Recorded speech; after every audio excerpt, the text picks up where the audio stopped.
എനിക്കും തരുമോ? നമുക്ക് PDF ഉണ്ടാക്കിയാലോ? ഇത് വെറൈറ്റി വേറൊരു തരത്തിലുള്ള PDF. ഇതുപോലെ രണ്ടാക്കി നീളത്തിന് മുറിച്ചെടുക്കാം. ബീറ്റ്റൂട്ടിലേക്ക് കുറച്ച് അരിപ്പൊടി ഇട്ട് കൊടുക്കാം, കോൺഫ്ലോർ ഇട്ട് കൊടുക്കാം, കടലമാവ് ഇട്ട് കൊടുക്കാം, മുളക് പൊടി, ഗരം മസാല, കുറച്ച് കായപ്പൊടി, ആവശ്യത്തിന് ഉപ്പ്, കുറച്ച് കറിവേപ്പില, നന്നായിട്ട് മിക്സ് ചെയ്തെടുക്കാം. കുറച്ച് വെള്ളം തളിച്ച് മൂടി ഒന്ന് മിക്സ് ചെയ്യാം.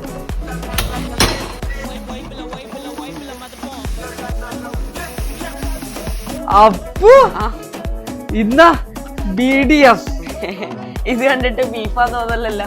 എന്തായാലും ഇത് കഴിച്ചോക്കട്ടെ. ബീട്രൂട്ട് അല്ലേ? എങ്ങനെയുണ്ട്? നല്ല വെറൈറ്റി. അന്ന് നമ്മള് ഇതുപോലെ എന്താന്ന് കണ്ടിട്ടൊക്കെയാ കോവയ്ക്ക അതിനേക്കാളും നല്ല ടേസ്റ്റ് ഉണ്ട്.